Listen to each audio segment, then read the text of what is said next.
Hey, everybody, welcome to 2026. It's Thursday night, which must mean it's time for Shop Talk. I'm Josh Olive with Haven Comics, and we are kicking off the new year right. So stick around, and we'll be right back.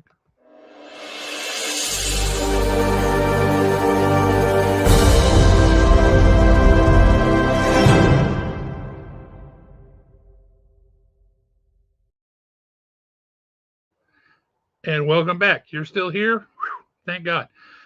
Speaking of things that are still here, like a toe fungus you can't get rid of, what's up, Alan? I can't say what I want to say because it's too early in the night. So I'll just say, It's the second word, you. well, no, it's the I'm like something simplex 10. I'm not going to kill you, but you're not going to get rid of me. Oh, okay. Yeah, Fair, fair enough. fair enough. All right, we'll just leave it at that. What's happening, man? So here's my thing on 2026. All right, let's hear it. It feels just like 2025 so far. So far, that is accurate. So far, it is still 2025 as far as I'm concerned. What are we doing? What's going on? I don't know. What are we doing? What's going on? Before we go too far into it, Yeah. I do want to talk about something that you and I got off into the Friday after New Year's. Well, hang on, because I want to talk about that too. In Big and Me. In Bigging you? Oh, you did not do it, did you? In Big and Me. All right. Would you be referring to this?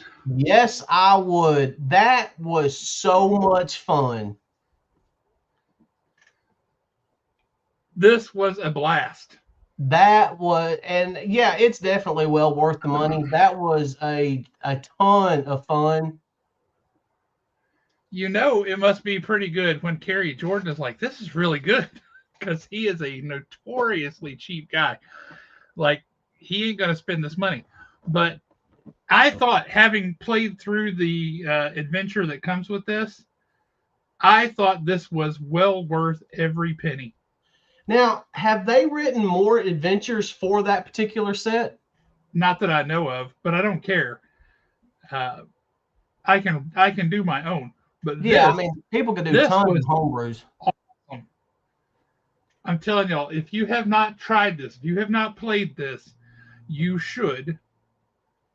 It's D&D and Lego. What's not to love? It's a ton of fun. It's just the right kind of uh, level of goofiness. Um, it's D&D like you would normally play D&D, but also like a Lego movie. It's just ridiculous. It's silly, but it's an absolute blast. And we had a great time. Thank you to Tots for running this game. That was awesome. I'm gonna, however long it takes me to put this together, I'm going to imagine a while. I'm going to put this thing together, and then we'll see about running another session of it up at the shop, because this was a blast. This was absolutely 100% well worth it. And And it would also be a fun way to get people into it that have never played before.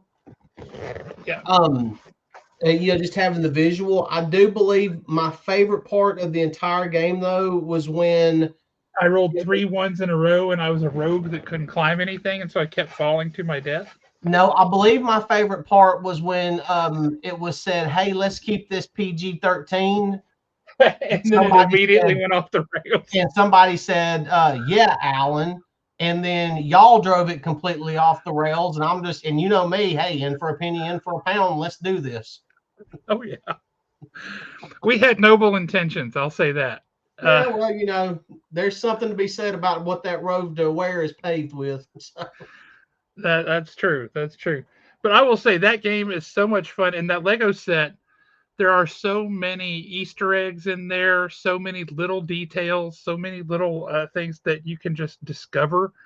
Holy smokes, was that awesome! Just absolutely loved it. It was a blast. Yeah, that was definitely fun. And I would love to own it. I just don't have room for it. Oh, I don't either, but that's not going to stop me. Oh, I did on Christmas break start finally playing Elden Ring. Yeah. And for any of the video gamers out there, if y'all have not played that, that is like playing on some level. It is like playing D&D because the way you have to upgrade your stats and the way you upgrade your stats. But that game is so much fun. I've become an Elden Ring junkie in the past couple of weeks. You have talked about it a lot, so junkie may be the right word. Yeah, it really might be. I'm even considering buying the artwork books that go with it and everything else. You don't have room for those. You need Legos. No, I know. Hey, for Christmas, Christy got me and Lily both a Lego set. Oh yeah. And Bug's Lego set. It looks like it's some type of like, and I'm about to date myself, but it'll remind you of like mobile Gundam suits. Okay. Except it's Spider-Man, and it's got like a tiny Lego Spider-Man that goes inside of it. Okay, that's cool. And she got me one that is the exact same thing, except it's more like an X-Wing fighter with a little pilot that goes in the top of it. Heck yeah, that sounds awesome. So I haven't been able to put mine together yet. I'll end up doing it sometime this weekend. Yeah, that would be great. Honestly, I should have brought it with me and just put it together tonight while we were on the show.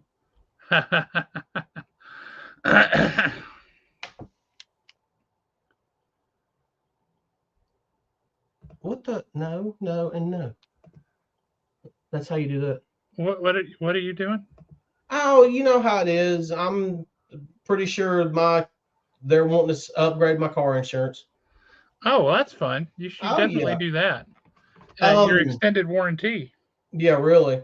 I am a little behind on my reading. We can blame because you've been doing Elden Ring. Because I've been doing Elden Ring. I am officially a member of the Tarnished, but I do have books to discuss. I did get a lot read. I think I'm only about 5 books behind right now. And those can be knocked out in no time. Okay. So the Storefolio, it did come into 2026 with me. I'll never get rid of it.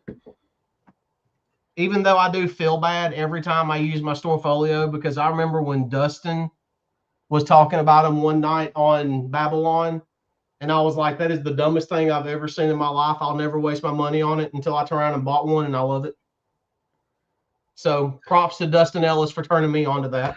It's all Dustin's fault. Yeah, it's all Dustin's fault. So I don't really remember what came out when. Doesn't matter. Let's just get to it. So let's just do this. Right off the bat, The Will of Doom.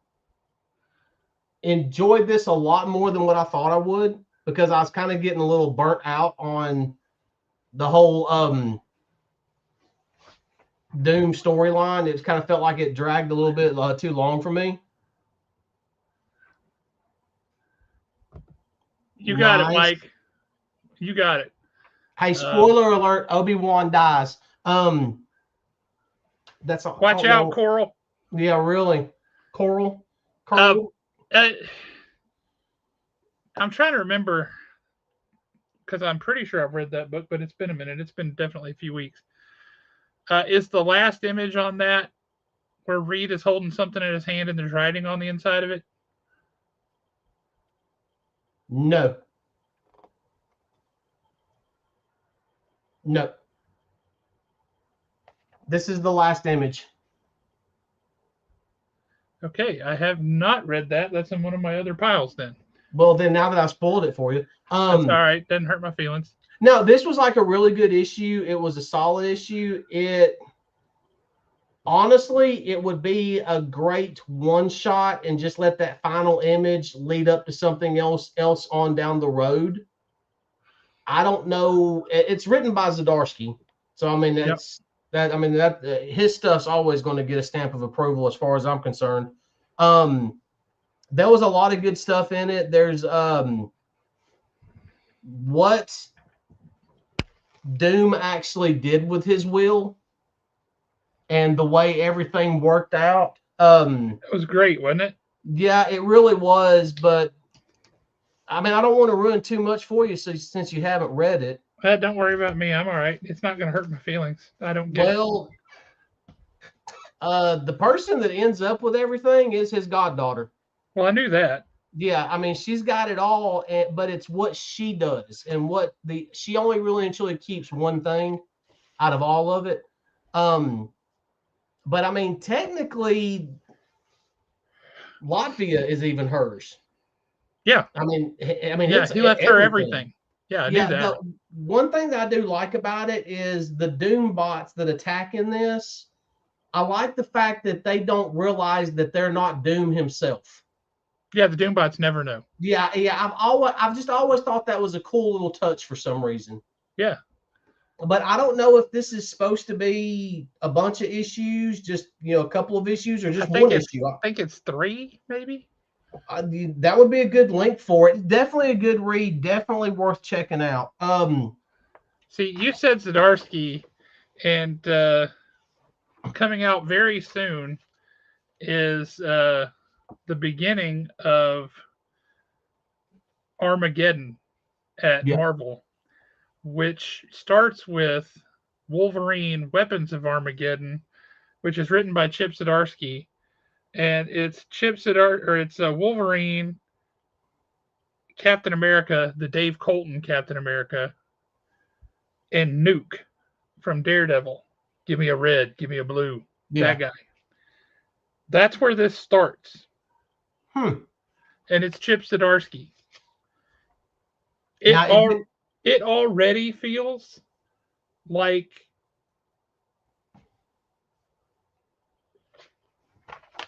his end run on Daredevil. Is it going to span the entire Marvel universe? Is it going to be one of those? I suspect so, but I don't know yet. Yeah. Because I don't like it when they do you got to read 35 titles to get the entire story. Bless you. Bless you. Thank you. Yeah, I don't care for that either, but I don't. What they normally do is here is a limited series, and then all the other series kind of have tie-ins. Yeah. Did that come out this week or is it next week? This comes out next week or week after, I think. That's in previews, and this month's previews is for number 2, so number 1 should be here shortly. All right, I'll have to check that out. Another one that I really wished they would have. This could have been a phenomenal horror book or story. I wish they would have leaned further. It was good, but I wish they would have leaned a little bit further into the scary stuff. And that was Absolute Wonder Woman 15. I thought that was a great issue, personally. Yeah, I mean, it's a very good issue. I just wish they would have leaned just a little bit more into the horror aspect of it. I did like the fact of I thought it was kind of a cool little touch about her not calling him by his name. Yeah. And then she was like, well, you really hadn't told me your name. And he's like, yeah, but Yeah. Yeah, I like that. I thought that was a cool little touch. That was a nice little moment. I will say this. Sometimes I have thought this in the regular DC universe, particularly the issue where Batman and Wonder Woman were like on that planet that was in a different time, and time passed there like so for them they were there like decades, right? And they had some chemistry there, but mostly they don't. There was chemistry between these two. Yeah, I'm really hoping that they push towards some tension between these two. Hey, Jeremy Long is here. That is awesome. What is up? If you want to come on the show, Jeremy, just give me a shout, and I'll shoot you the link, and you can come on here and jibber jab. Yeah, my next one this has been a lot more brutal than what I thought it was going to be. Not that there's anything wrong with it, because the story that they're telling really and truly needs this level of brutality. Yeah. But I have loved every second of Dreadnought War. Oh, it's been great. I mean, just awesome. I'm trying to figure And out why everybody was like, "There's a huge reveal of a new character introduction or a beloved character introduction," and I was like, "Road Pig? Road Pig is your beloved character introduction?" Um, okay, that's interesting. Um, yeah, when you said that, I mean, I never considered Road Pig as a beloved character. Now, in a couple of issues, um, they're introducing a beloved character, and that's awesome. Have you seen who that is? No, uh-uh. Do you want me to spoil it? I mean, Yeah, it's going to be spoil it. on the cover. Roadblock. Oh, nice. Yeah, the cover that they've released is Roadblock standing on top of a food truck with his big 50 cal, and he's wearing an apron, and he's just standing up there like. And I believe that story is going to be a Night Force solo story or a Oh, one so shot. he's going to end up falling in line with Beachhead Beachhead and and all them. Flynn, maybe, Yeah, I don't know. The one in between might be a Night Force focused story. I'm not sure. yeah. I really hope that they lean a lot more into Night Force in the future Darkness has entered. because I mean, that's a cool little team that they're putting together. Hang on, let's go to the other view here. What's up, Jeremy Long? Hey, I don't. I'm out at practice for the 11-year-old, and so I'm just in the truck waiting. And so I was just scrolling the book of faces and saw you people. And so this is literally as much light as I can get, I believe. So, I mean, there's a light out back there. So, anyways, I feel like we're in like a Blair Witch moment. Well, I mean, I honestly, mean, you are a lot cuter in the dark. So yeah, I've got a face for radio. Or as James says, Jeremy is the night. I know, yeah. That's yeah. It asks for my display name, and I'm like, well, let's go with the darkness. Fantastic. So how are things going, man? What's going on? Oh, nothing much. Just drinking my coffee and enjoying a slow, easy, simple life. Got Nothing, some nothing. show coming up in a couple months. Yeah, and so yeah, and that's moving along. We're gonna get back to announcements next week. Because the 26 for the 25 days of Christmas wasn't enough for some. I mean, it was like I think the 29th people were like, "Are there more announcements?" I'm like, "Seriously, chill, chill. We just gave you a full show, uh, the equivalent of a full show for most, uh, and that's just part of, and that's just what we've added since the first, dozen or 15, 20, whatever announcements we made. I'm So still trying to wrap my brain around having Ming Na win yeah, I and think that's funny. having uh, God, how did his name just run right out of my head? I don't Ron know. Perlman. Yeah, Having both of them at the yeah, same show in Huntsville. Booyah! Yes. yeah. Get It's my pretty neat. Agents of Shield #1 signed by her. Yeah. and I did Yeah, see that. Was it today that you posted about the thing with Smallville Tom? Nights. Yeah, Smallville Nights. That seems like Yeah, that'd be pretty cool. it is. And I admittedly I never watched that show. Um, That was a really good show. that's what I heard. But and the reason I didn't watch it, same reason I never watched Supernatural. I hope I don't offend anybody here. Um, but when it came out, I was working retail, and so I didn't have a normal schedule, so I couldn't commit to a show every Tuesday night or every whatever night, and I wasn't going to put a tape in the VCR and set it to record. And then, once it That's what came we out, have used to have to do, young people. yeah, Hmm. yeah. And so, and then, and then, yes, it's all streaming. I could go watch it, but like 100 and some odd episodes of hour long shows, it's, I know if I started it, eventually I would finish it, but like I don't want to start that. Um, so, No, but yeah, I totally get it. I mean, it comes down to a time thing, but it was a really good show. I believe it or not, I actually own all 9 seasons on DVD. So yeah, and that that For there's the other original Christmas, I thing. got season. my wife all 15, the entire 15 DVD set of uh, Supernatural. Yeah, my wife's got them all too. I'm trying to prop this on the steering wheel so I don't have to hold it, but it's not working for me. It may. Oh, there we go. There we go. Hands free. Woohoo! um, but yeah, it seems really cool, and if I was more of a fan of the show, like it would interest me. But basically, what it is they get up there, and they have scripts, and they kind of improv it a little bit, but they act out scenes from the show, and they call up people to do it with them. That's Um, awesome. and so yeah, it's an extra ticketed event. There's a charge to it. Ticket is available on the website.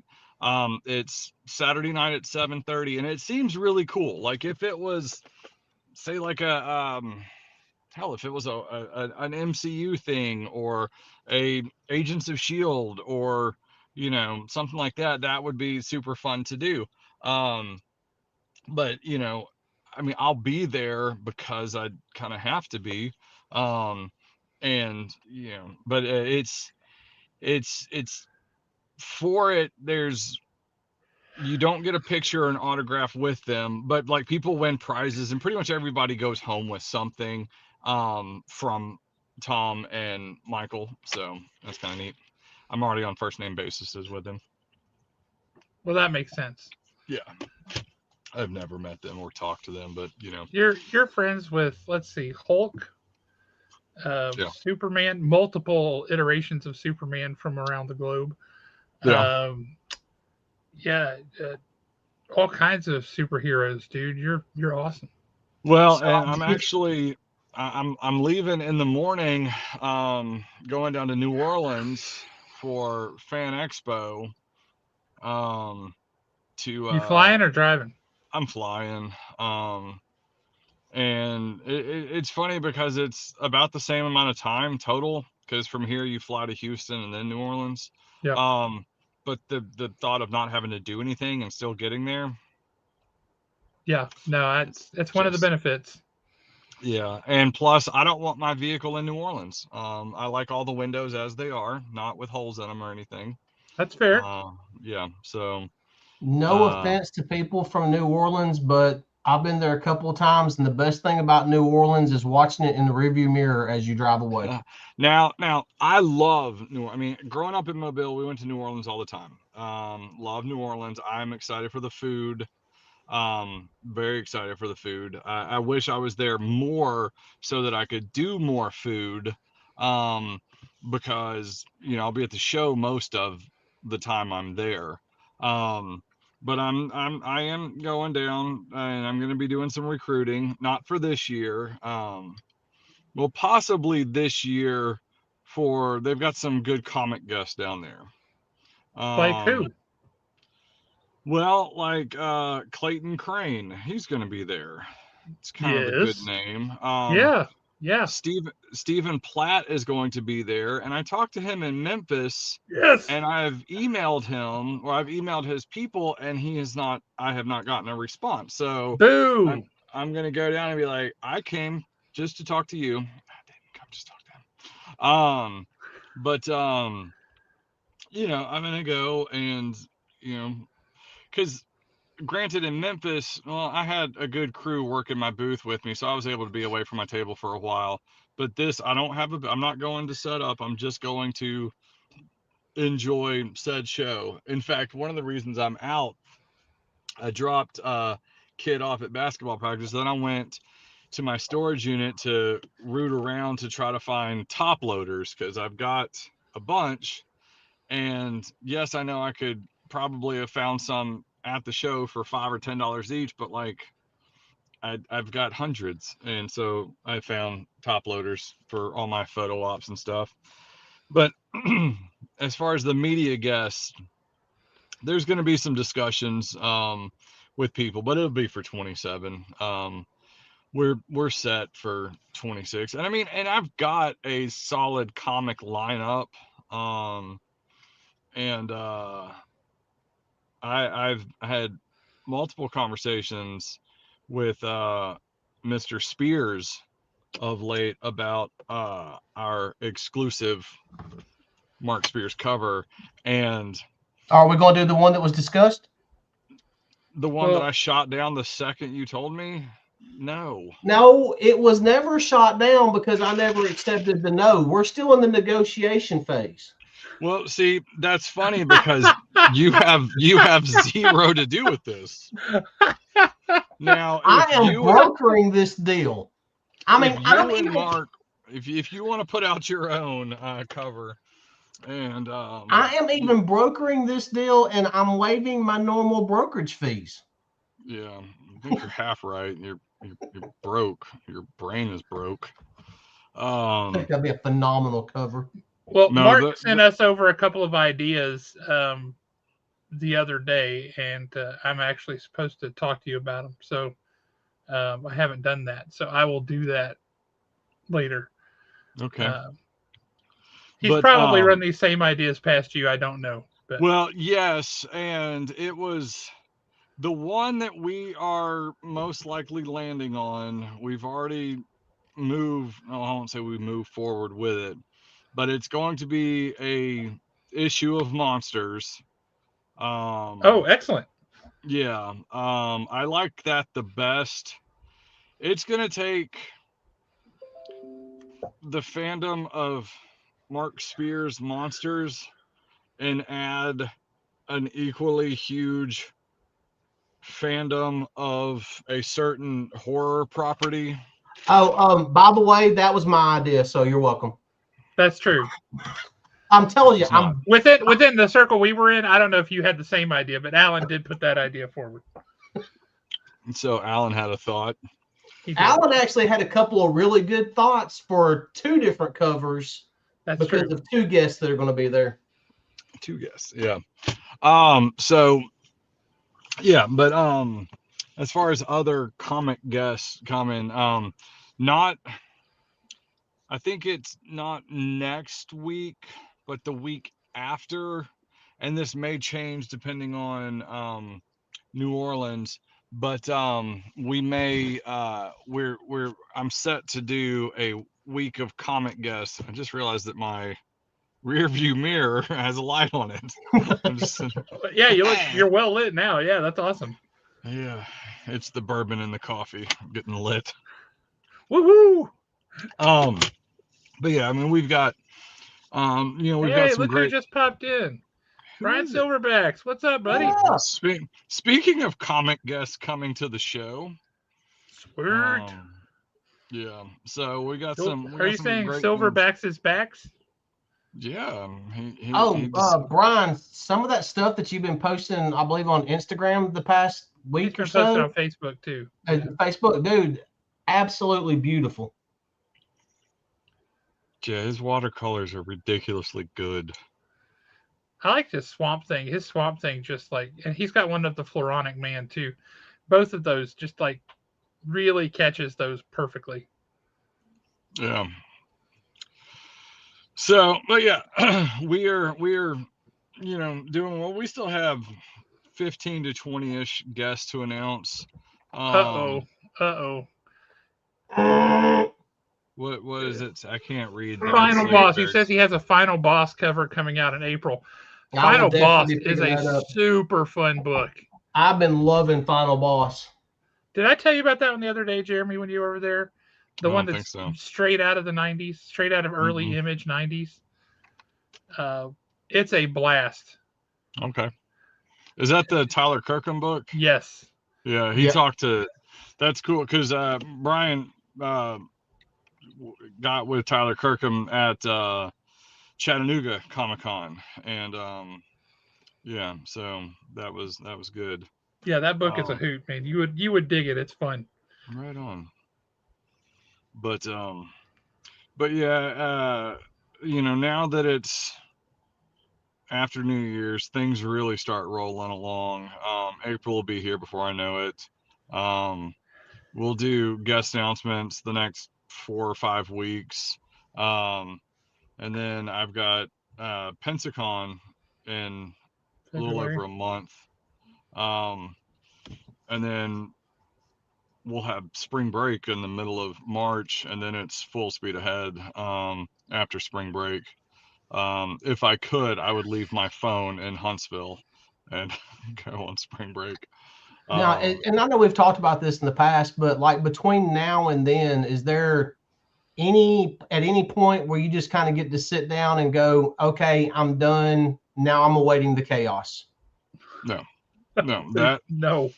that happens Saturday morning of the expo. The reason it doesn't happen Friday morning of the expo is because people are still flying in on Friday. Yeah. Those guests that are Saturday, Sunday only. That's why a lot of times if you see me on Saturday, I'm super chill. Mhm. I'm enjoying, because if things went wrong, and I tell people this, if things go wrong, I can either fix them, and I do, or I can't fix them and I don't care. And I say it sounds kind of harsh, but like, That makes total sense to me. yeah, I mean, it's people, like, times that it's been raining, people are like, oh, the rain. I'm like, I can't turn it off, um and and then there's things that I can attempt to fix. I go back to last year's parking situation. I'd love to fix that, but I made a few phone calls, but it couldn't be fixed. But I mean, people still found a way in. And so it all ends up working out. And so yeah, on Saturday I'm pretty chill. um Thursday night, Friday night, with flights coming in and everything.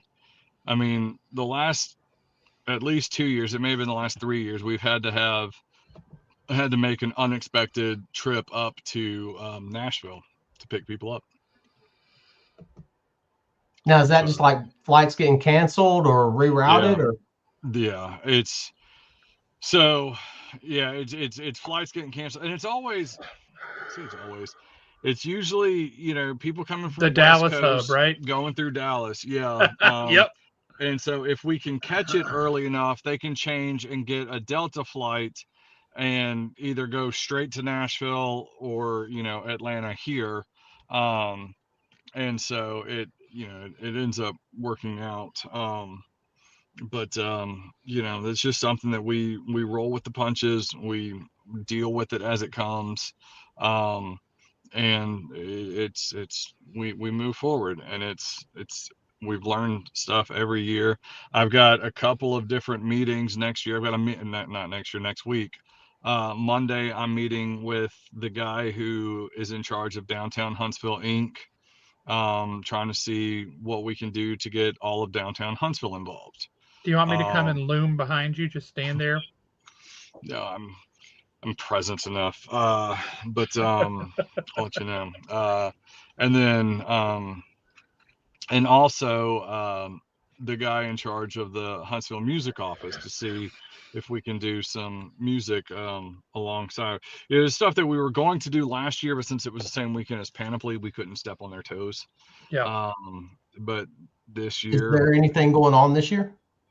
that Buffalo Wing Festival thing that is yeah, exactly, in Big Spring Park, or the area right across from the AC and everything. It was there a couple years. It's been going on for a while. It won't affect us at all. They reached out and they're like, hey, do you want to partner up? I'm like, no. I mean, I know I don't have to throw this out there, but if you ever need me for random stupid ideas and trash talking, I got your back all day. Oh, and one last thing. If it comes down to like dire emergency, I can donate a little time and pick up Jody Sweeten from the airport. So sweet of you. I'm just saying. I mean, I can throw it out there if I have to. You're a gem. You're all heart. All I'm heart, here for Alan. you. I'm here for you. I know. Um, yeah, I've had some switching gears because I'm just thinking the last time you offered such generous was for that Trish Stratus lady. And the bad thing is, I ended up talking to her like in that one area where the load in is. How you got the two? It ended up being an overflow from Mark Spears last year. Mm-hmm. Somebody had bought like several boxes of comics from Josh, and I was we were taking, hey, just pull over here. It's going to be a lot easier. And as we were taking them out, she come walking up through that back area. It was there toward the end of the show that Sunday afternoon. Yeah. And I mean, super nice lady. She looked up and smiled, and I stopped and I went, "Oh God, please, not another autograph. I can't take any more right now." And she busted out laughing, and we actually stood there and talked for a couple of minutes. She was really nice. She was super nice. That's where you meet all your celebrities, isn't that? Where you met Where I met William Shatner William back Shatner? there. Yep. When they came to pick him up because it was raining. Yep. Yeah. So I'll get my random encounter. I don't know. I got a feeling I'm gonna be busy with Mr. Spears all weekend long. Yeah. So I've got to find a few extra people for my booth. You know, I told you I wasn't going to do a booth. Yeah, that changed. Well, I went to my storage units and realized I gotta get sell rid of some stuff. I gotta sell stuff. And I talked to Jason, and I was like, "What what are your thoughts?" He was like, "Well, we do fine." I was like, "Well, if I can get more, because I feel bad that like he and Kurt, can't go out and enjoy the expo because they're stuck at the booth the whole time, or at least one of them has to be there on the comic side, but usually both. And so basically, I'm going to try to find a few warm bodies to just be there with them so they can, as long as one of them is there. But if there's one plus a couple others, but yeah, so I've got to find some, but it shouldn't be hard. That shouldn't be hard. No, I know a few people, but no. Speaking of wrestlers, I'm not going to have wrestlers this year, and it's because it's WrestleMania weekend. So anybody with any kind of WWE legacy contract has to be available that weekend. And then there's also WrestleCon in Las Vegas that pretty much scoops up everybody else. So, I could get some low tiered, you know, AEW but I'm like, it's not worth the money just to have a wrestler that no one cares about. Oh, Carrie's got a good idea. Put your boys to work. Yeah, no, well, and Eli wants to volunteer this year, so Oh, awesome. yeah, he'll be 16 by the expo. Oh my So God. he will be of expo volunteering age. That doesn't seem Is right. Is that like a VBC thing or just a U thing? It's a me thing. Okay. Yeah. Now we do allow kids under 16 to volunteer, but you have to be and stay with a parent. What is up, comics and death metal himself, Ryan Williams? What's happening, brother? Haven't seen you in a minute. While we've got these everybody on right now, come out to Haven tomorrow night from 5 o'clock to 7 o'clock. We've got Josh Blaylock there doing a signing. He published G.I. Joe back in the day with Devil's Due. He's got Mercy Sparks. He's done a bunch of other stuff. He currently has a book called Disavowed, which is G.I. Joe meets The Boys. Oh. It is darkness. It is all that is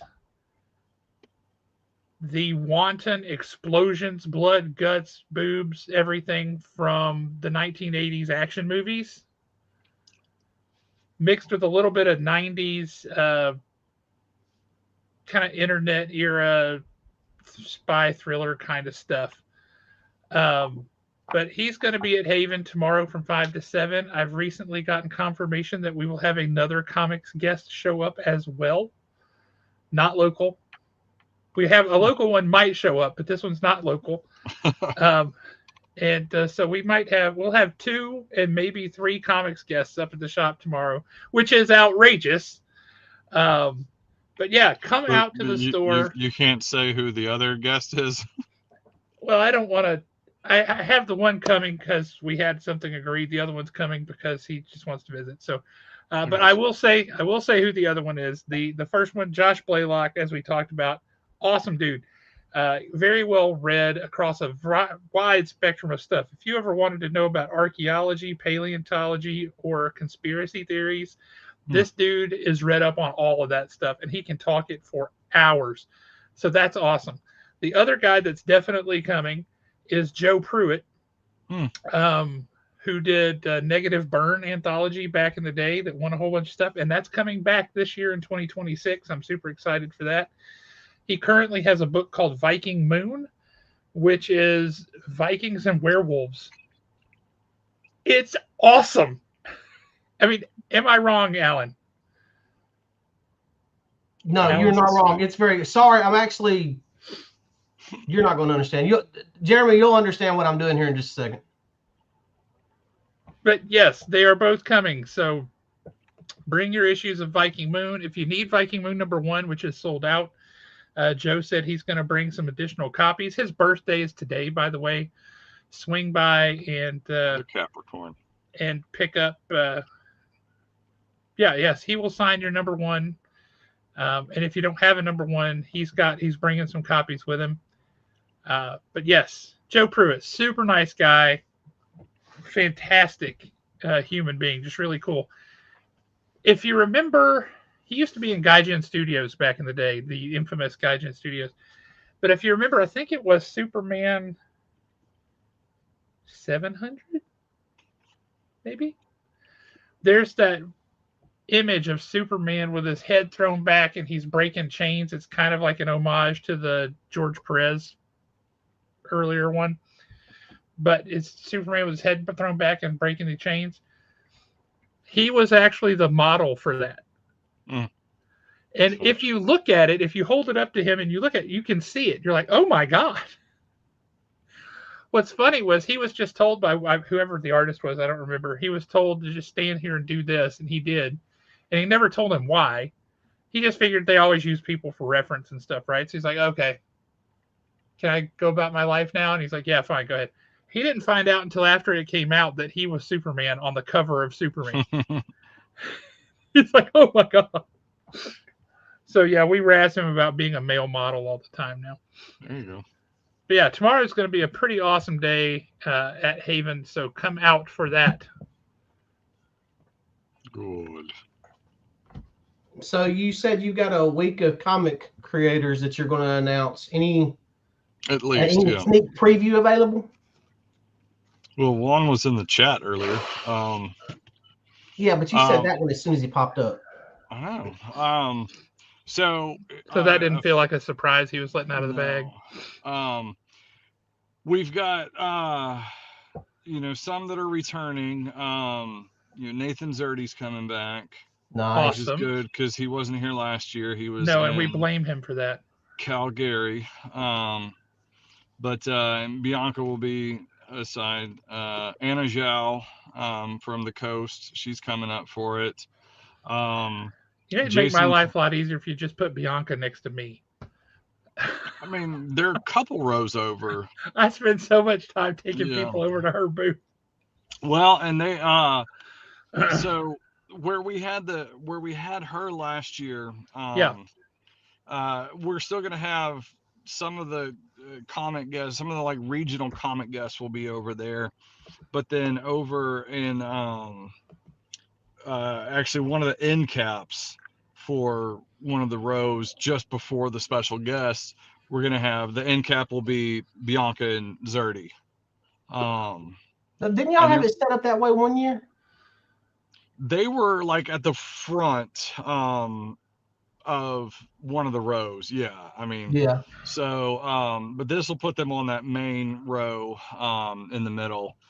But then we've got Jason Flowers, who's done a bunch of turtle stuff out of I forget if he's in Nashville or Knoxville or Chattanooga. Because I see him in all. Yeah.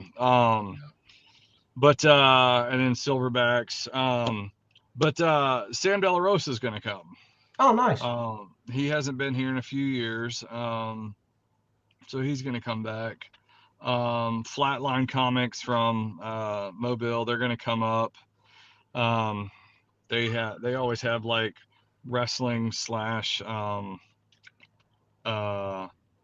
he's in Atlanta. Okay, is that what that says? Yeah, It's like this small on my phone. I bet. But yeah, so they have wrestling and horror comics, so that'll be fun. And of course, Mark Spears will be here. But I know I'm forgetting some. Well, Sam Payne, he's out of Nashville. Super super cool guy. He does a lot of the like the pinup art. He did our Weird Al poster last year, Nice. and he's doing a Darth Maul poster this year in his style, which I thought would be super cool since we've got Sam Witwer and Ray Park both coming. Please tell me he's doing Darth Maul, kind of like the where he's laying on his side like this, but his lower half is like 2 feet away from his top half. I don't know. That would be hilarious. All I told him was Darth Maul, and so we'll see what he comes up with. Have you already done like the layout for everything? For like the For like vendors and guests, stuff? vendors, all that stuff. Yes, for the moment. Well, I don't do it for the guests until like week of, simply because that's I don't post that, so it's not something I have to do far ahead of time. Yeah. And stuff changes so much, and I'm one, if I look at something too long, I'll start nitpicking it.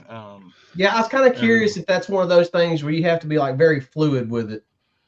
Yeah. Now the vendors, when return vendors re-up and they say, hey, I want the same spot, boom, put them in the same spot.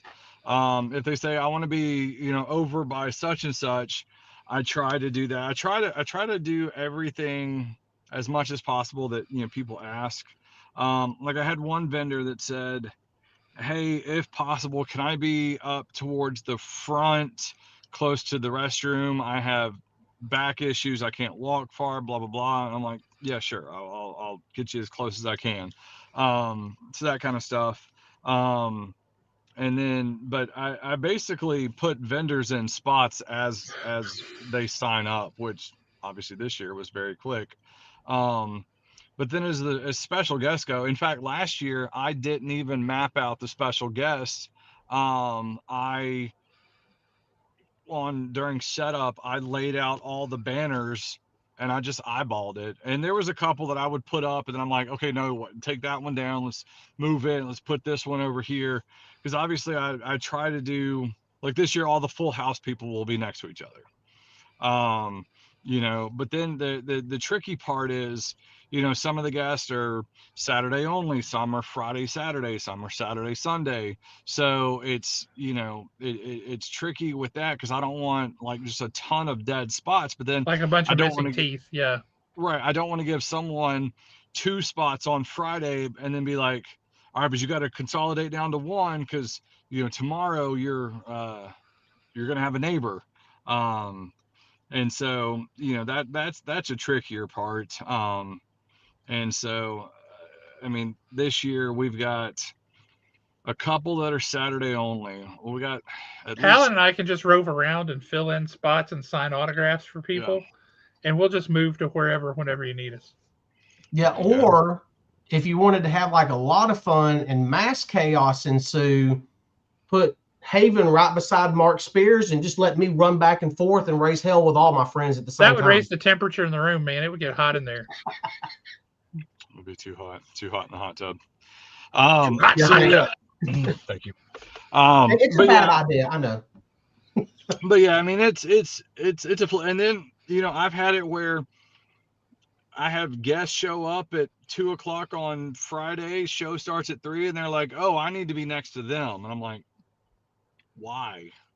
Oh, because we're friends. Okay, hang out afterwards. Like, and so I'd have to swap everything around, and so yeah, it's sometimes a disaster. Not a disaster, but more of a nightmare. So, but yeah, I keep it pretty fluid, and I've got, luckily we've gotten a good stable of volunteers. And so we always have people. So, like last year when I was putting the banners up, I took half a dozen people with me. I'm like, go put this one over there and this one there. And then I'm like, wait, no, pull that one down, put it over, 3 spots. And so it worked out pretty well. Speaking of which, volunteer applications are now open. We're Strongly getting, recommend folks volunteer to it's, support this show. and people ask, like, can I volunteer and still enjoy the show? And absolutely, because it's, Yes. we require 15 hours, and that starts on Wednesday. People think they have to do 15 hours Friday, Saturday, Sunday. So 5 hours a day, that's most of the show, but it's not the case because there's stuff to do. Even those days, Friday, Saturday, Sunday, before and after the show opens and closes. And then, Thursday was set up and Wednesday was set up too. And Sunday night with breakdown, there's plenty of opportunities to, log some hours. And so it's great. You get, full access to the show. You get a t-shirt, you get, we feed, I have lots of food for volunteers.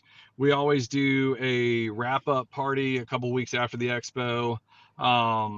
We do I started about 3 or 4 years ago doing a Christmas party for all the Oh, that's volunteers. awesome. And it's fun. I kind of run it like an office party. People come out and eat and drink, and we do prizes, and it's just a lot of fun. And so I've gotten it to where it's a lot of fun. And I've seen volunteers, I've seen friendships, relationships build I or was gonna say, have any of them got married create. yet? Not yet. I'm waiting for like someone to get engaged, like at the show or something.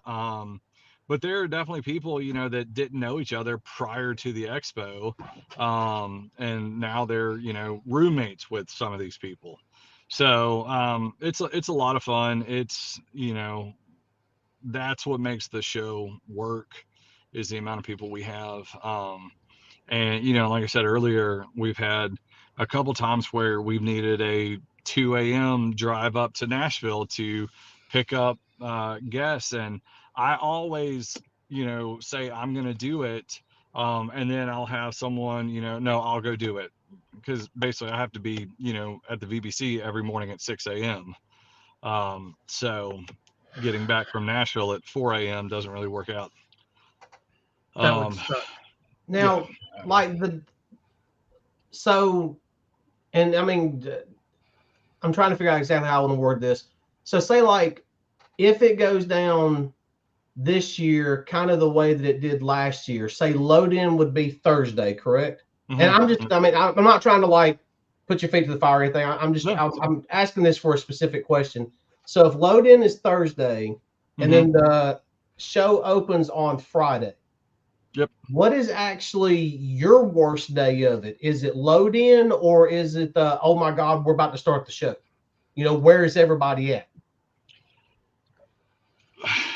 Now define, what do you mean by my word? Like what stresses me out the most? Yeah, what would be like your busiest day? The first day or load in?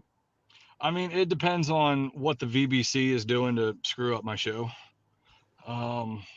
And because they always, find something. If any of these pertain to me, I can't read these. So. This is Mike. Yeah, first it was Carrie saying some of her awesome Nerdy Noel volunteers come from the Expo gang. Yeah. And then Mike is saying, yeah, or a 4 a.m. pickup at the hotel to take someone to the airport on Sunday for the first flight out. Yep, done that. No, as far as like a day that stresses me out the most, like, honestly, like the only thing that stresses me out from Wednesday on is the flight situations, because that's something that like I can't control. As far as, well, hell, what was it, 2 or 3 years ago, the VBC wasn't ready for us to come in, and so I had a line of vendors in, all the way to Clinton, and I couldn't let them in. And so, but I mean, honestly, we've gotten it to where we go on Wednesday night to put the tape down and put tables out and all that stuff, so that Thursday load in, is as easy as possible. And honestly, during load in, I love load in. While I'm there, I'm always all smiles, because sometimes it's people that I really like, that I only see a couple times a year. Mhm. And so I haven't seen them since, some people since the expo last year, or FarleyCon or whatever. I only see these people a few times a year, so it's always fun. It's almost like it's like a little reunion, you know and I mean, honestly, during load in, I'll go around and help people unload, so they can get their vehicles out, so we can get more in all the sooner. So it's not Grace, you're gonna stressful. love the expo. The expo is an awesome show. You're gonna love it. Yeah, I've always enjoyed it because, I mean, it's something you just said. It's the one time a year that I'm guaranteed to see the vast majority of my friends in the same Right. place. Yeah. And even though, like, we may not get to talk all day long, we still, like last year, there were plenty of times where I was kind of looking around to make sure and seeing if I could actually throw something at Steve and Debbie Hinton, Yeah. just to have fun, Yeah. or, look up and Steve waves and I'm like, real quick, Yeah. make Yeah. sure I no mean, kids. it's a lot of fun. And then the expo, it goes by so quick, that before you know it, it's Sunday night and it's time to pack up and put a bow on it. And every year I learn something. We make adjustments based on what we need to do, and it's just a lot of fun. And so none of it really, I don't really get stressed out by it. There are moments that, I mean, there was a couple years ago, the last time we had Jim Cummings, his agent called me Thursday night at like 10:30. All right, what's that say? Says I love that load in hasn't ever really felt rushed for the expo. Yeah. Aside from that one year where they didn't let anybody in because they were busy, that was not the best. Right. Other than that, she's exactly right. Load in is Yeah. a lot of fun, actually. And but yeah, Jim Cummings' agent at the time called me Thursday night at like 8 o'clock and was like, "Hey, Jim's not coming. He missed his flight today." I'm like, I was in the embassy, was downstairs. I was like, "Hang on." I went up to a room that I had. I closed the door behind me, maybe a bit hard, and I said some words. And basically, I told the agent, I'm like, "You get him on a plane tomorrow. I will announce right now that he will not be here tomorrow, but he will be here Saturday." He was like, "I don't know." I was like, "You make it happen, or I won't work with you again." And sure enough, he missed Friday and then came Saturday. And then I had some people come up to me. They had single day Friday tickets, and they were like, "I was coming to see Jim Cummings, but I'm gonna miss that." I gave him a weekend badge. I said, "Come back tomorrow. Come back Sunday." They're like, "I can't afford it." I'm like, I'm not selling this to you. I'm giving this to you so you can come back. It's not your fault you missed it. It's also not my fault, but I'm making it right for everyone. So it was, and that cost me nothing, but it made that person's whole weekend experience. Oh yeah. So, but yeah, well, I could obviously, keep on rambling about that funny book show that we have, but I got to go in and get the boy. But I will give you both a full debrief about New Orleans next week. I look forward to hearing it. I'm very excited for that. All Oh, right, wait cool. a minute. Before you go, Jeremy, yes, this comment is 100% accurate. What does it It's say? Mark Spears is a diva, and it's Totally. from at Mark Spears Art. Yeah. Well, what's funny is when I vend at other shows, people say, "What's your favorite show?" And people around me be like, "I really like the Expo in Huntsville." I'm like, "I hate that show. Like, the guy who runs it's a real jerk." That's awesome. All right. Well, I will see you guys later. All right, have a See good ya. one, brother. That was a fun surprise. What a great way to kick Yeah, off well, we got a little bit of 2026. everybody dropping by tonight. We need to take a couple of weeks off more often. Maybe. But no, that was awesome. No, I mean, I'm definitely looking forward to the expo, and they're right. I mean, it seems like load in has been very fun every time that we've done it. And Mark, if you're still on and y'all need help loading stuff in, just let me know. I mean, we'll be up there whatever day load in is going to be. Thursday. Yeah. So I'm thinking about just taking off Thursday afternoon and taking off Friday, so that way I don't have to run all over God's green earth. I never thought about that before, Kane, but I kind of like that idea. That is a great idea. That is a really good idea. Haven Hawaiian shirts. Yeah, I mean, I'll be up there helping Josh. Just give me a holler. I mean, I don't mind slinging boxes around. I have fun with y'all. Because they're fun people. Yeah. Uh, He's all right. I think his wife's a little shady, though. I don't know. She's my favorite. Don't trust that one kid at all. I like how you left that open-ended. So now they're both like, he meant you. No, he meant you. Yeah, Kane, I know the perfect person I would call 100%. But Hawaiian shirts for Haven, I do kind of totally dig that idea. That would be a fun idea. That would definitely be fun. I know I got to cut out in about 30 minutes, so I'm going to hit these books relatively quick. Do it. And since Brian Silverbacks had already mentioned this a little while ago when he stopped by, Final Boss, issue number 2. This is just violent, good fun. You tell me, based on the story, the fact that it's so Bloodsport, in the 1990s, would this have been played by Jean-Claude Van Damme? Yeah, honestly, and this is going to be very niche, and there's only maybe a couple of people that ever watch this will understand what I'm talking about. But this character, to me, if we could have pushed it back to the 80s, should have been played by that guy, David Dudikoff, that played American Ninja. You're going to laugh at this, but I just watched American Ninja. I just streamed it. Yes. About a month ago. Yeah. But I mean, it's honestly, I was kind of expecting like a ton of great art, a ton of violence, and just a little bit of a story. But in the second issue, the story gets even better.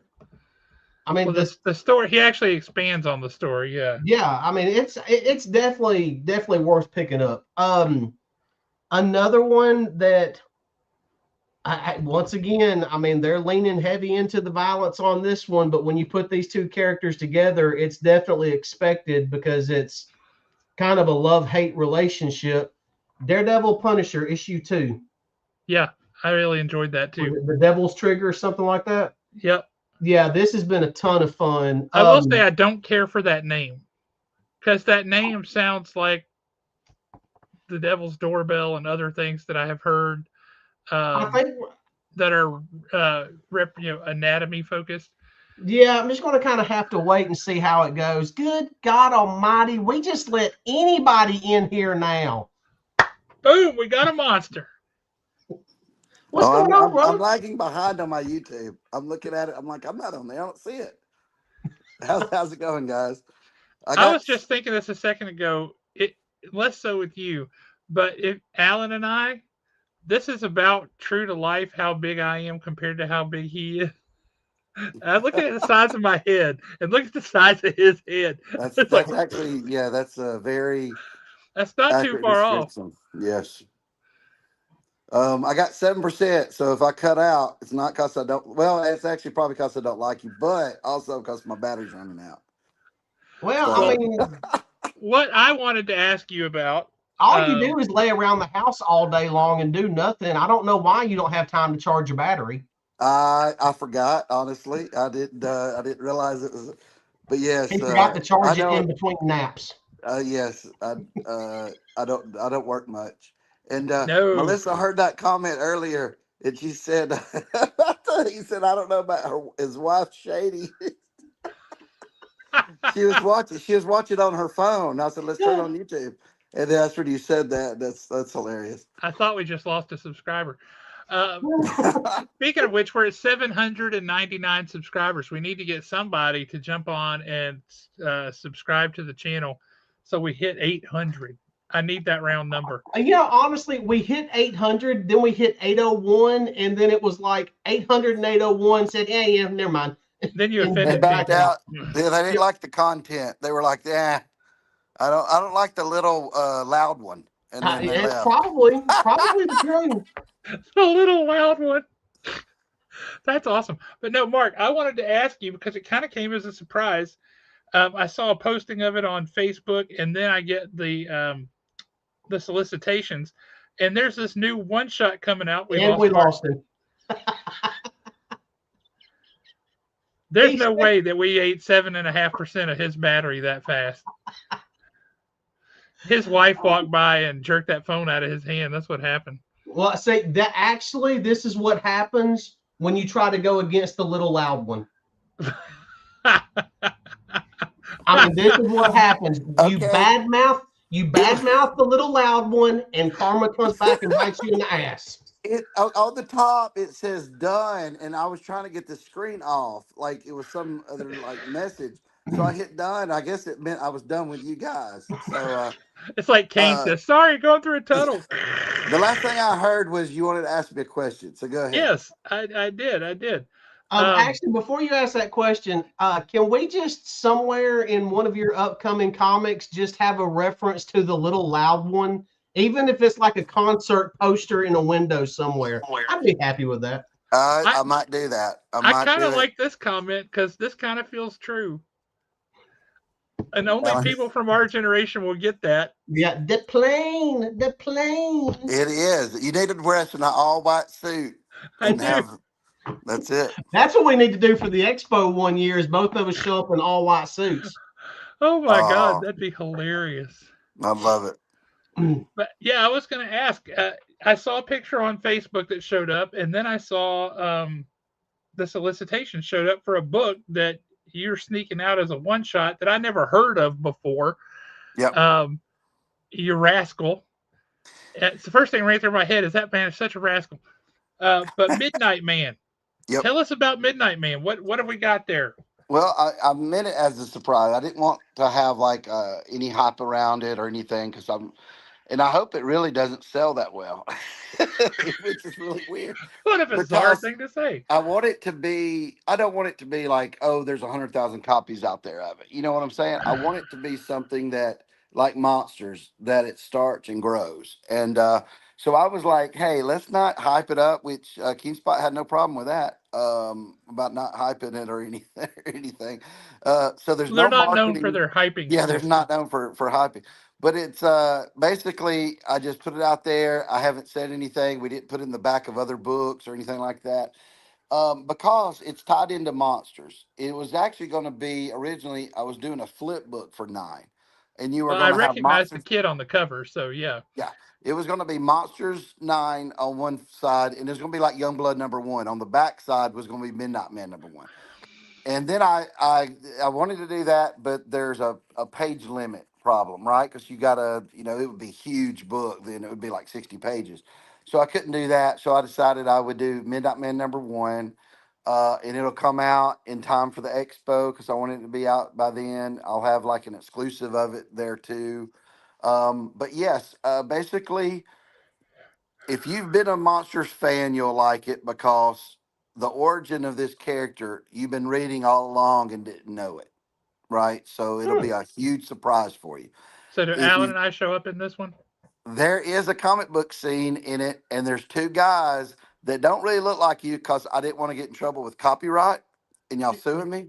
I don't think you have to worry. Yeah, but you don't have to worry about that. There's a short bald one behind the counter that's loud, and then there's a big dude who is looking in the back stock drinking a soda.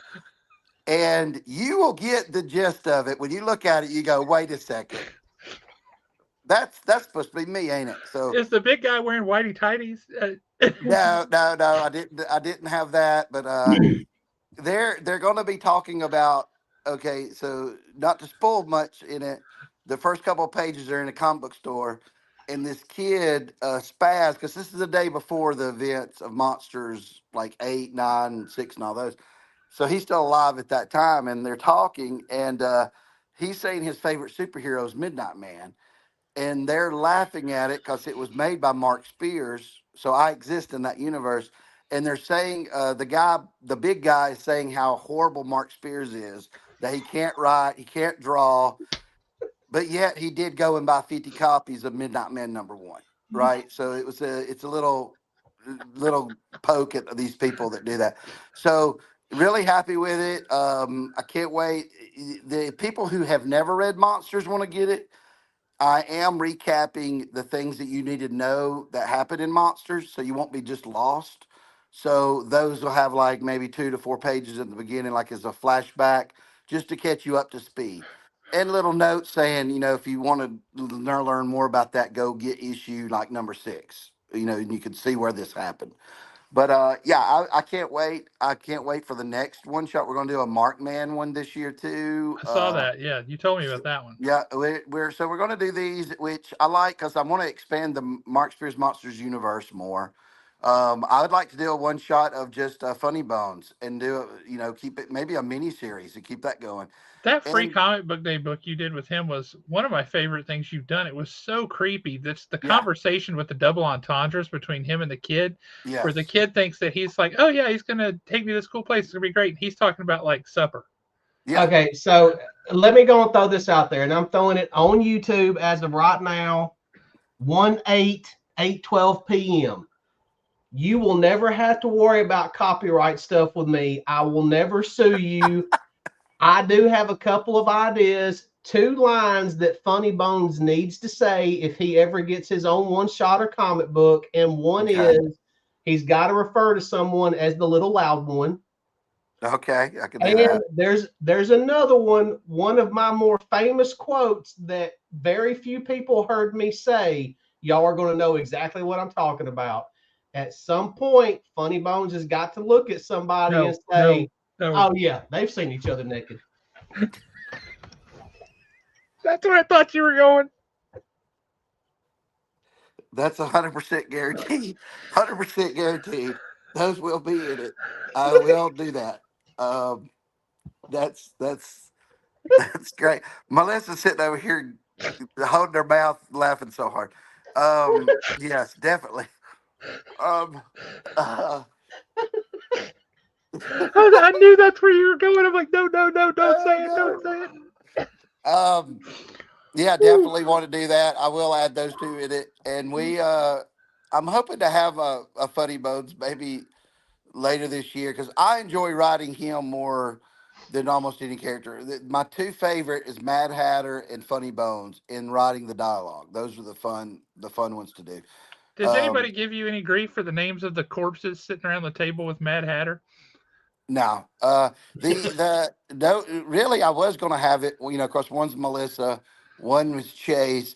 I was going to have one Lucas, but then when I did that, I was like, that's kind of morbid having my whole family around Oh, the dead but just a table. couple of them's okay. So then I rewrote it, took Lucas out. Now Lucas is mad, saying, "Whoa, you left me out." And then I'm like, "Well, I left others in. Yeah, I messed up." So, But the uh, thing about that though was when I actually read that, I was rolling. I thought I that was was too. brilliant having basically it was your family sitting around the yeah, table like that. I thought that was great. yeah, and I'm trying to get more with monsters. I'm trying to because again, the Kickstarter and stuff, the 8 issues, a lot of that was already rewritten. The artwork was done. I'm trying to now having a path forward where I can do more fun things like that because that scene was added later, right? Where I did it for that issue.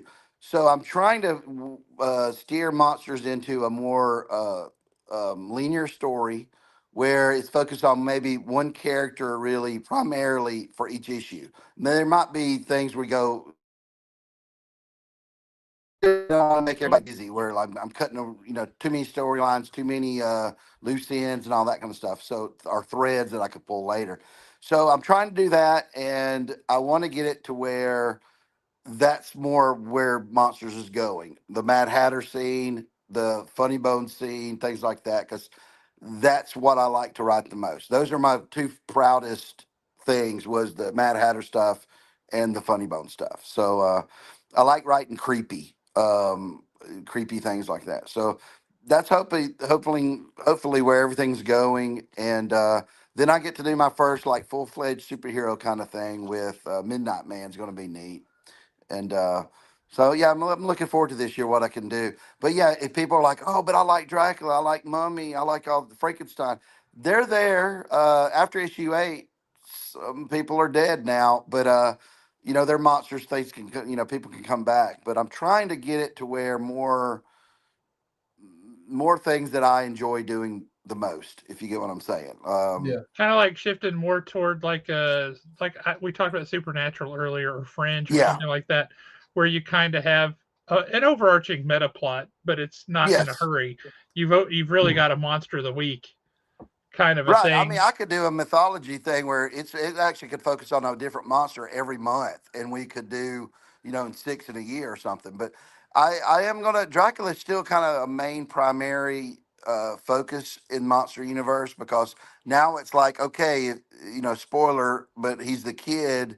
What, how did that happen? What's all that play out like? And so I want to still focus on that. There's the Slayer that I want to give more backstory to.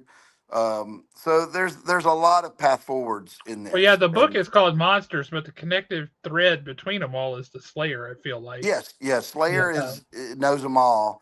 And there's like, why? Where did he come from? Who is he? What does he look like? And all that. So yeah, that's another one shot I would like to do. I would love to have about 6 monster issues come out this year, and maybe 3 one shots, maybe more, if I can get time to do them. So, because the one shots are nice because I can focus on a primary person without interrupting the monsters, progress of the story. Continuity, yeah. Yeah, because right now I have a place where I want monsters to be in 6 more issues, like what they need to be doing, who needs to be doing what. And if I take a whole issue and say, let me catch you up with the Maldor the Wise Wizard and the little kid again, that's tough because, you don't want to devote a whole issue to that. But a whole side issue, I'm fine with doing that. And I think people like that too.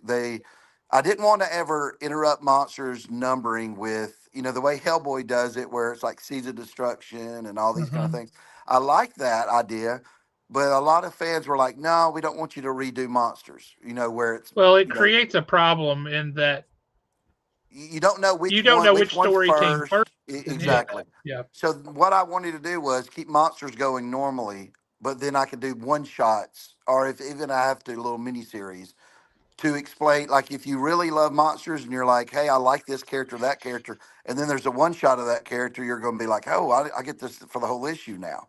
So just little side stories, basically. And I think that's a better way to do it, because It's I kind of still the have so many MCU things to model do. too, right? If you introduce Yeah, all the characters and they got their own thing, and then you can put together a bigger story arc that yes, involves more of them, and that instead of just the DC model they used, which was here's all the people, hope you like them because they're all together anyway. right. And Yeah. that's one of the criticisms I've been getting is, there's so many characters, there's so much going on with the first 8 issues, and I totally understand that, and I listened to that, and I was like, I again, the newest stuff I wrote was Monster and the Wolf, the Zero with Funny Bones, and like that Mad Hatter scene. That's the only stuff I wrote in the last like year. So going forward, it'll be nice to focus primarily on that, and I'll get better at it as the more I do it. So I think people, hopefully people have it checked out and they'll give me a chance and read some of the newer stuff and enjoy it. So Yeah, I don't think anybody's checked out. So well, yeah, the book seems to be doing pretty good. The blind bags did well. I think the last one was a better sort of them, and I think the next one we do it, if we ever do it again, would be next Halloween, and we would just do one, right? Just yeah. it'd be neat. There's an annual Halloween event, right? I saw we So had that I know of. We still have a few that we haven't opened yet, but we've had 4 different Silver Screams covers come through the shop. Oh, Um, and of course, I didn't get any of them. Uh, Jeremy Long got 3 of them because that's how he rolls. Mm-hmm. Now, and as far as like the one shots are concerned, I would love to see it. And he's only ever appeared, I think, on the covers or a couple of covers, but I would love to see a one shot of the zombie pirate. Kane got one. You got one. That's right. Because I think yeah, I I think like. that zombie pirate could make a really cool story somewhere. You kidding Yeah, me? I I would want see that that. so bad. Yeah, I'm a big Pirates of the Caribbean fan, and all those movies and any kind of pirate stuff, right? So I would love to do like a whole issue of that, or have that character and stuff come into monsters and have a primary focus on that individual, for like an issue or two. So that's the thing. I just have so many characters, but they're all very interesting. That's what I liked when I was younger when I watched Star Wars, like A New Hope. I loved that you didn't know all those characters in the Katina scene, right? You're like, who is this? What's his story? And Yeah. that's kind of what I do. I put them all in there, and You're not you know wrong, Kane. I love the deep sea diver guy too. yes, I like Have that the one. zombie pirate fight the deep sea diver.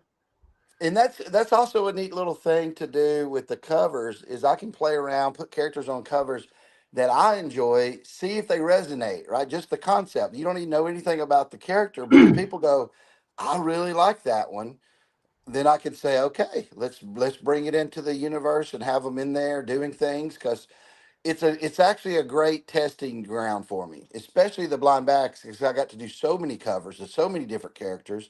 I can see what really resonated with people, and then say, okay, I'm bringing that one into the actual story. So, but I'm yes, the actually pirate picturing a definitely. story right now, Kane. Thank you for this. Like the pirate when he's alive, doing his murder and plunder and all that business, right? Gets a hold of a treasure that's shocking, hides it, dies. Years later, this diver comes along searching for it, finds it. The ghost of the pirate comes out. Then they fight, and then the diver dies, and they're both locked in this eternal battle. It would be awesome. Yes, that I'm Yeah, act, I'm act still that because Alan did say earlier, all copyrights off on this one, right? On this whole channel. So I might steal that idea and well, pluck that one from him that's for on sure. me. You might have to work a separate deal with Josh. I mean, that's on me. I If mean, he we slaps can the if he always slaps work the something Haven out. logo on it, I'm good. But I have, um, well, I see would on be that tickled to with death. doing so many characters like that, you could also turn monsters into a monster of the week or monster every two issues where you could do things like that where it's Yeah. set up where the slayer could go and try to stop these things, like a TV show would, right, in the old days Well, see, where it's that's one of the things I like about something like the Phantom, right?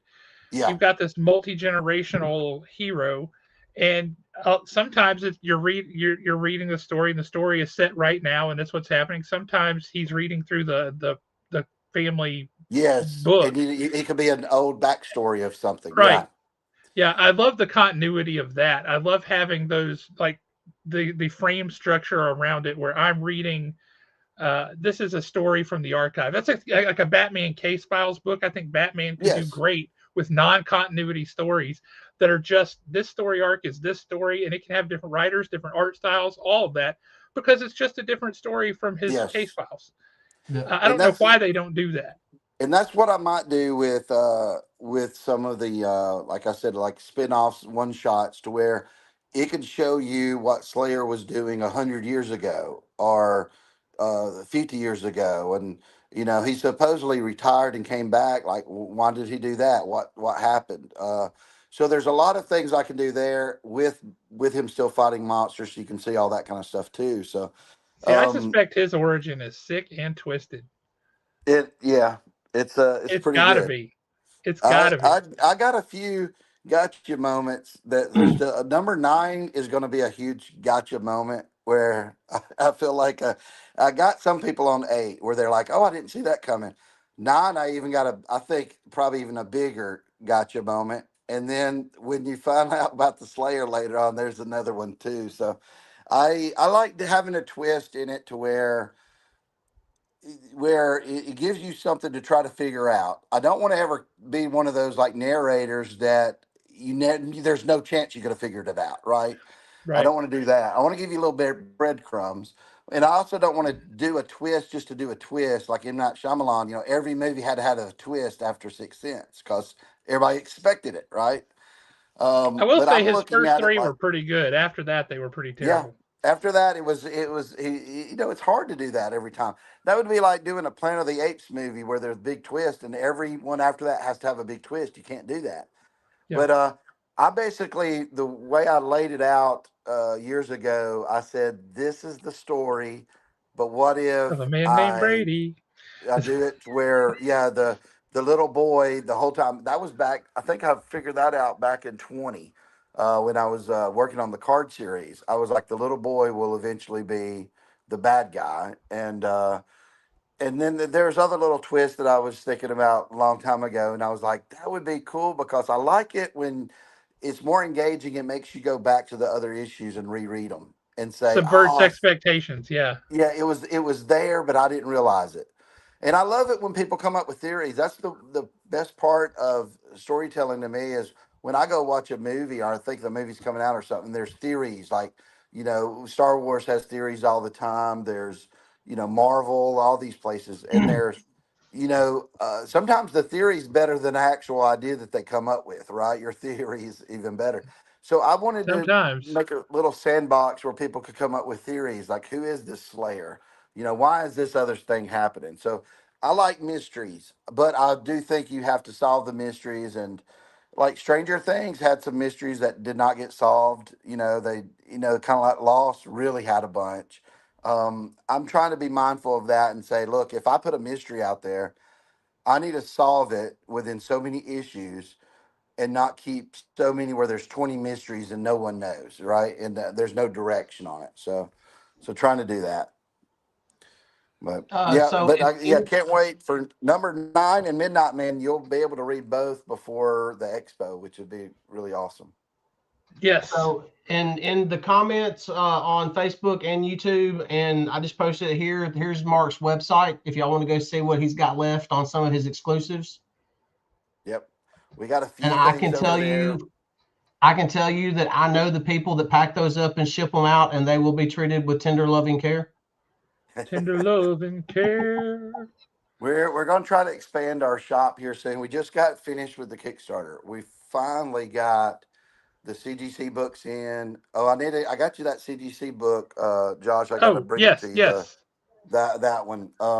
But we finally finished all that stuff. Now it's just like, if somebody's missing something or something like that. So I'm sure we'll deal with it for the next couple of weeks.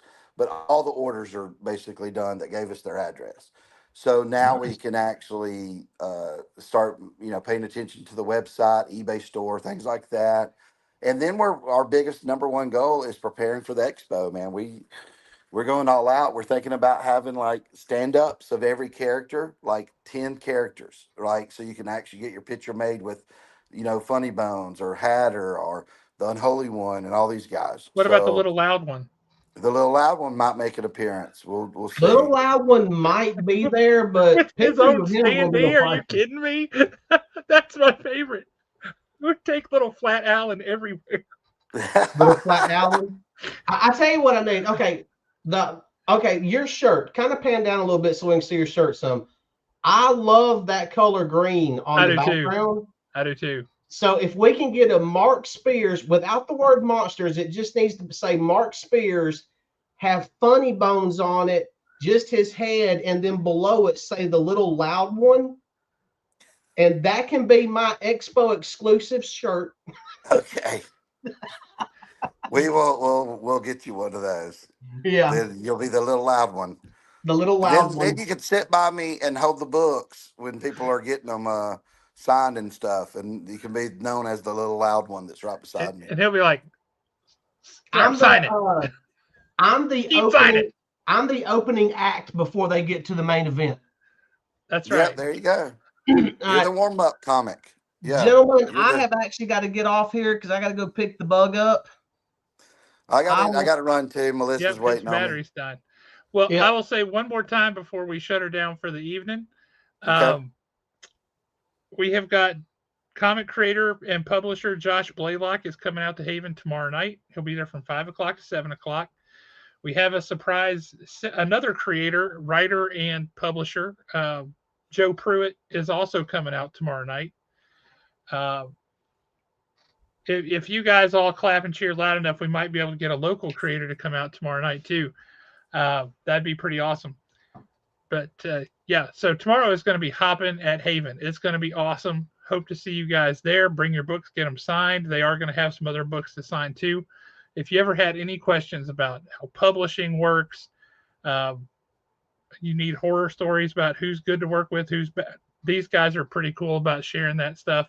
They're very circumspect, so they won't throw anybody under the bus, but they'll tell you how things are.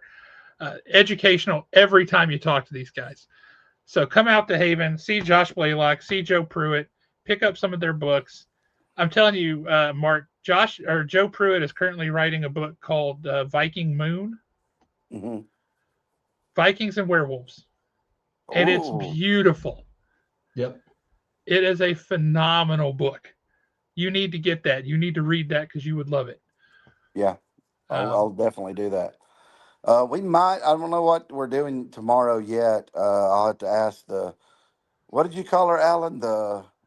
He The said she was shady one. sketchy. I'll ask the shady one. Oh, was it shady or sketchy?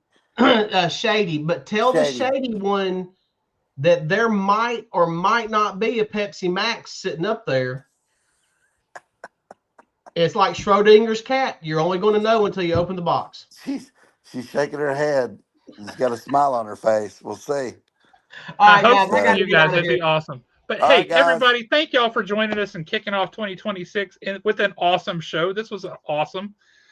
This was a hoot. Thank you guys so much. We will catch you guys next week, and we'll see you tomorrow night at Haven, 5 o'clock to 7 o'clock. It's going to be crazy comics in there. Thank you, everybody. See ya. See ya. Bye. This is awesome, and That was